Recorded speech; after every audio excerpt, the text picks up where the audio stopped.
Feed Your Family Tonight podcast. Each week, we are serving up motivation and inspiration to help you get weeknight dinner on the table, letting you recapture a little calm in the crazy. And now, your host, speaker, author, and married mother of four, Mariefiebach.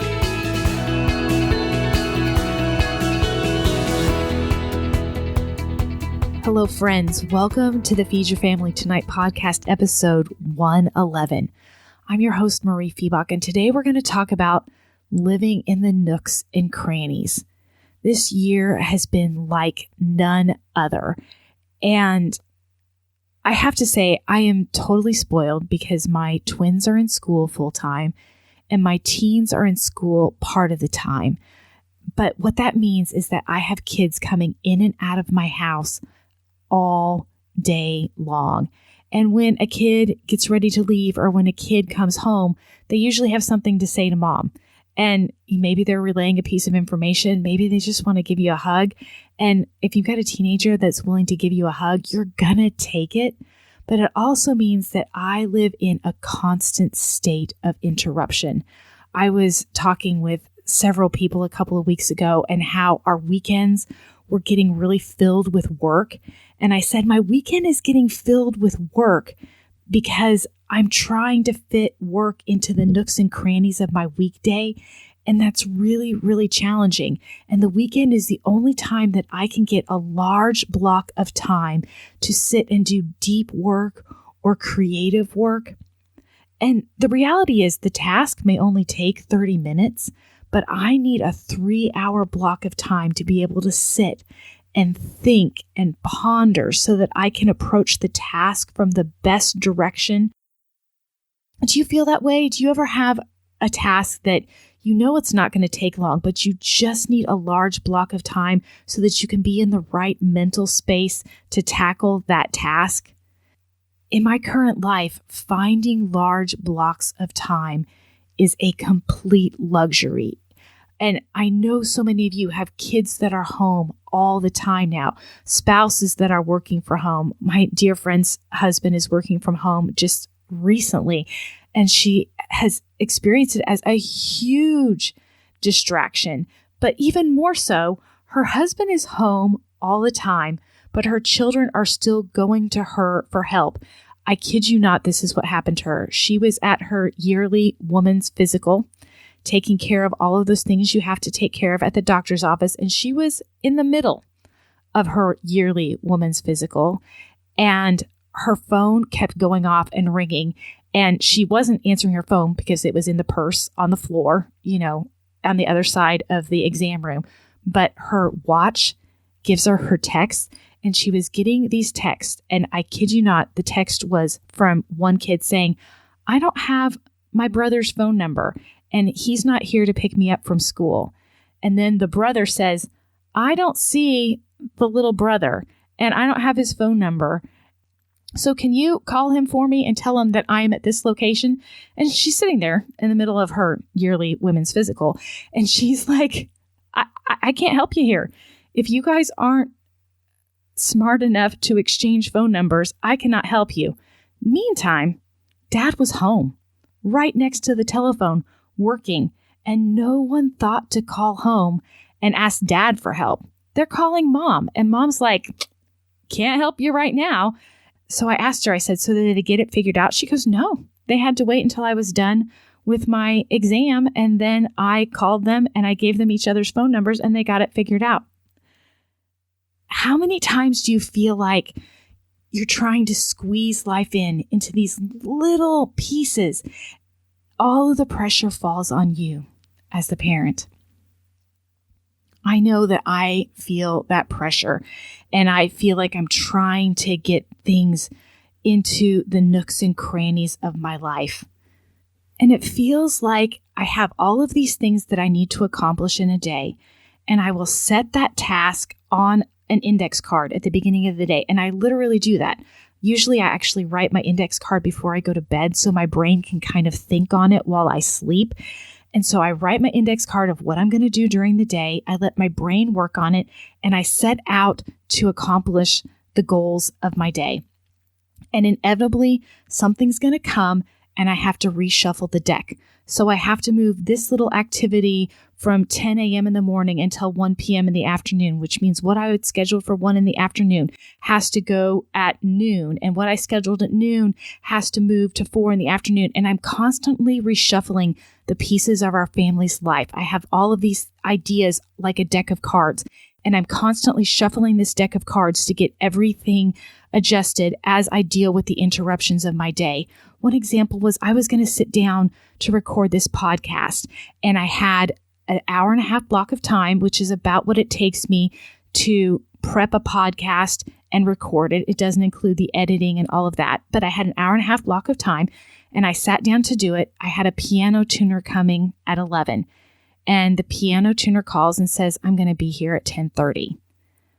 Well, that 30-minute reshuffle meant that I couldn't record a podcast. And if you've ever had a piano tuned, you know that it is a noisy experience. It's not necessarily a pleasant noise either.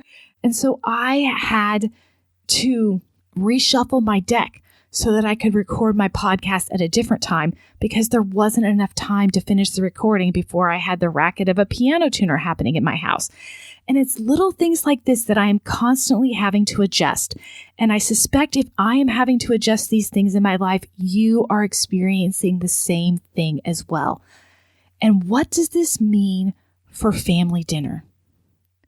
It usually means that dinner is the last card to get shuffled.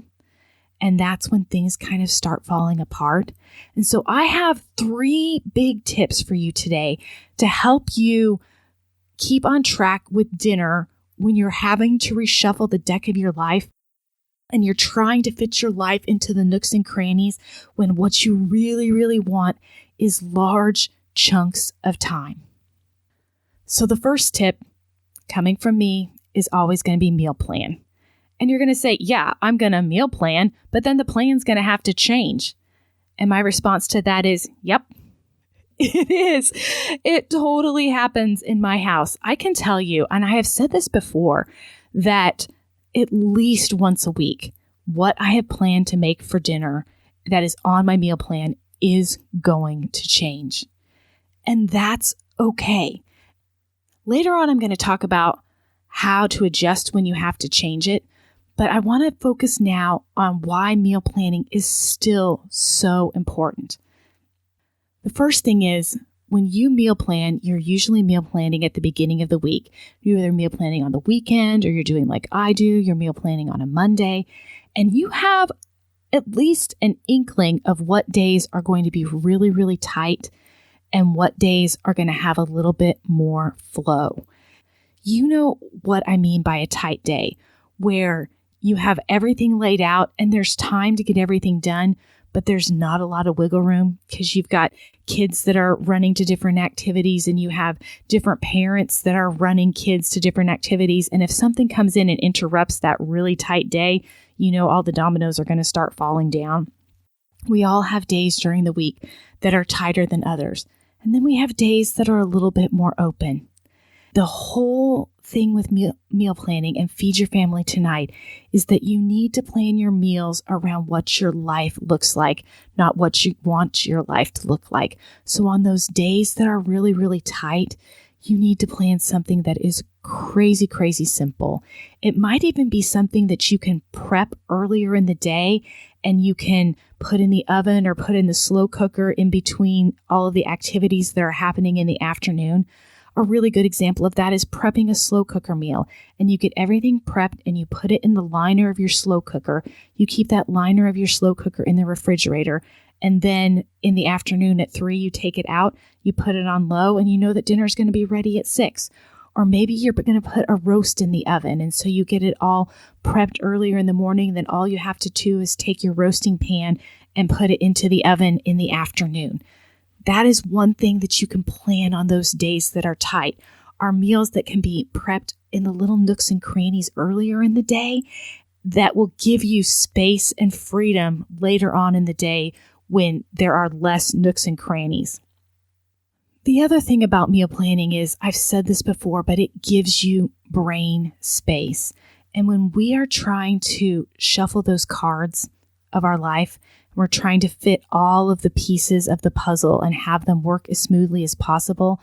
When you don't have to be thinking about dinner because you know you've already made those choices, it's going to make fixing dinner easier because you've taken all of those little choices and you've put it into one planning session at the beginning of the week. Because when life happens and we're trying to squeeze everything into these little nooks and crannies, there are 100 little micro decisions that we are making. And we are not even consciously making these micro decisions most of the time, but they weigh on us and they take brain space. So if you can free up more brain space by meal planning at the beginning of the week, it's going to make all of the other micro decisions you have to make a little bit easier because your brain will physically have the space to make those micro decisions. And it's going to help keep you a little grounded when life is extra crazy. The second tip I have for you when you're trying to fit life into your nooks and crannies is to adapt. Last night is a really good example.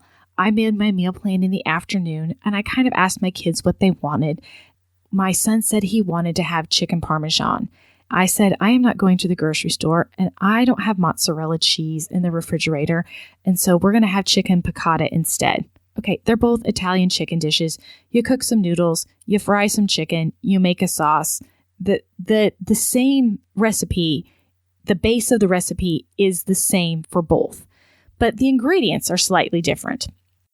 And when I went down to fix dinner, I noticed that I had a block of mozzarella cheese. And when I'm thinking chicken parmesan, I'm usually thinking a bag of pre-shredded cheese because that's my go-to.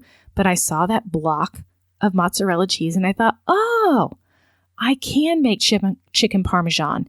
And in that moment, I said, okay, I'm going to switch from making chicken piccata to making chicken parmesan because that's what my son really wanted. And I had all the ingredients and I didn't have to go to the store. This is a kind of a lesson to learn about food is that you are going to have the same base ingredients for most of the recipes that you make. It's the different pieces that you add to those bases that change a recipe.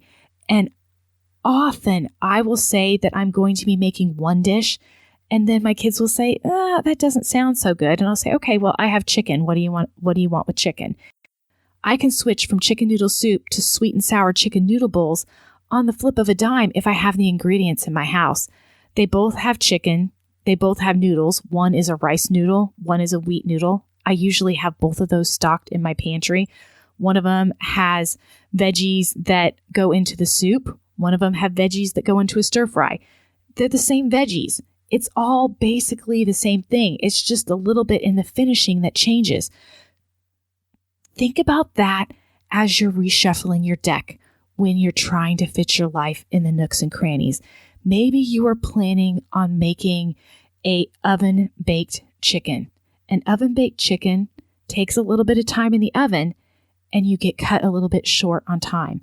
So take that same chicken and cook it in the skillet and it will take half the time as what it would take in the oven.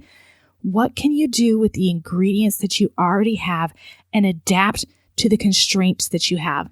Another situation where you need to adapt is maybe you were planning on making chicken parmesan and you thought you had mozzarella cheese in the refrigerator and you go downstairs and you realize that your kid made a mozzarella cheese quesadilla for their after school snack and the mozzarella cheese is gone.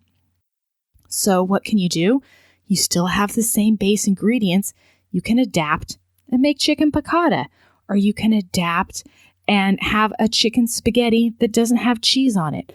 But being able to know what the base ingredients in your house are and how you can take those base ingredients and adapt them to your different meals is going to help you when you're trying to reshuffle your deck and you have to fit your life into the nooks and crannies. My third tip is to always have a backup. And you know that always have a backup is a key foundation of Feed Your Family Tonight. I've said this before, but for any new listeners, I want you to know that a backup is any meal that you can get on the table in 20 minutes or less with ingredients that you have in your house all the time. When life gets extra busy and you know that there is going to be less margin and you're going to have more of those tight days, you want to stock your house with more backup meals because you're going to need them more frequently. This time of year, my kids think that pot stickers from Trader Joe's are a special treat. And I can tell you the last time I went to Trader Joe's, I bought 6 bags of pot stickers because our family eats 2 bags for a dinner. That gives me 3 backup meals because I know I'm going to need them. On Saturday, I had all of these intentions of making taco meat. I had thawed the frozen turkey, and I had to get to the store to get some frozen beef because the beef from my butcher is starting to run out. And so I had to run to the store to get the beef, and I didn't make it to the store. I didn't have time. I got stuck in a project that took way longer than it should have, and then a kid needed something, and then another kid needed something. You know the drill. It happens in your home too. So I didn't get the taco meat made. So in my freezer, I had a large container of turkey broth left over from Thanksgiving. I didn't have any turkey meat, but I did have a couple of frozen chicken breasts.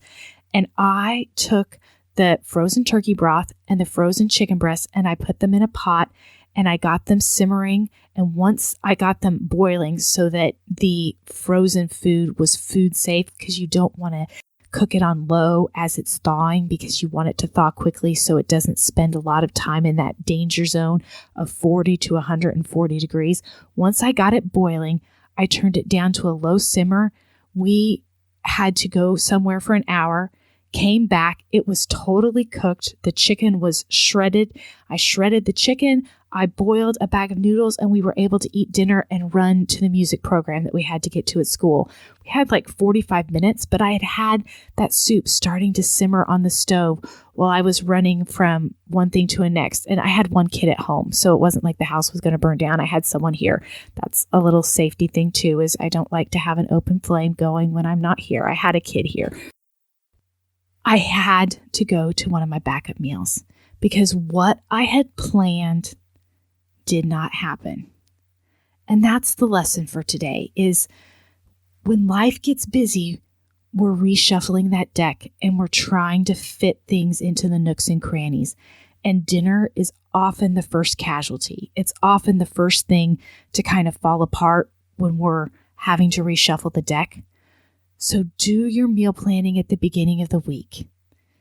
Adapt the recipes as you need to, depending upon what's happening during your day. And always have a few backup meals.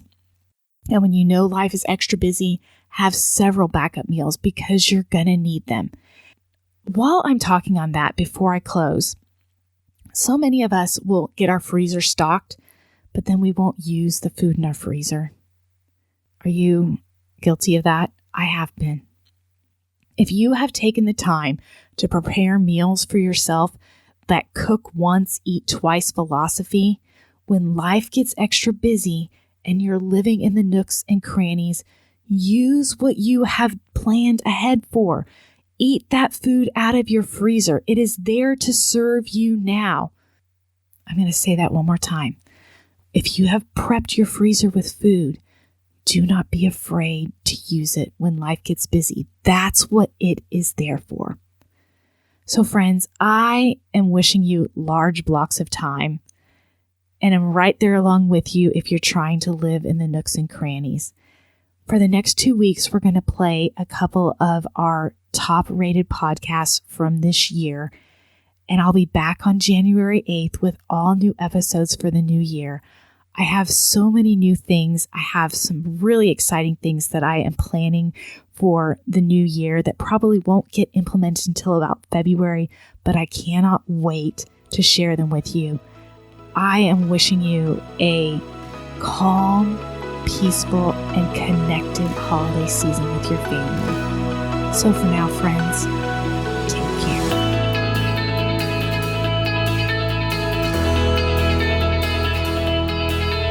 Thanks for listening to Feed Your Family Tonight podcast with your host, Mariefiebach. If you like the show and want to know more, please visit feedyourfamilytonight.com. And if you'd like to help support the show, please leave a rating or review on iTunes or Apple Podcast. It helps spread the word that you can feed your family tonight.